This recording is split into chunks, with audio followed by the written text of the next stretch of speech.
এক ব্যক্তি প্রচুর ইবাদত করত, আল্লাহ পাক তার ইবাদত করার জন্যে পাহাড়ের চূড়ায় একটা সুন্দর ব্যবস্থাও করে দিয়েছিলেন। সেখানে ডালিম গাছ হতো, ঝর্ণা আসতো, খাবারের কোনো অভাব নাই। হাদিস এসেছে 500 বছর সে ইবাদত করেছে। কত বছর? কিয়ামতের মাঠে এই ব্যক্তির অবস্থা এমন হবে, তাকে জান্নাতে প্রবেশ করানোর জন্য নিয়ে যেতে বলা হবে। যাও আমার রহমতে জান্নাতে চলে যাও। আল্লাহ পাক তাকে এই কথাটা বলবেন। কিন্তু এই ব্যক্তি বলবে আমার আমলের কারণে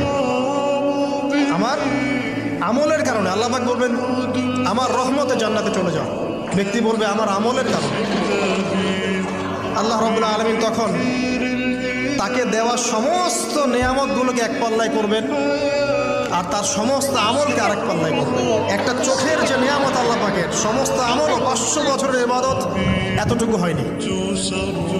তারপর তাকে বলা হবে ওকে জাহান্নামে নিয়ে যাও।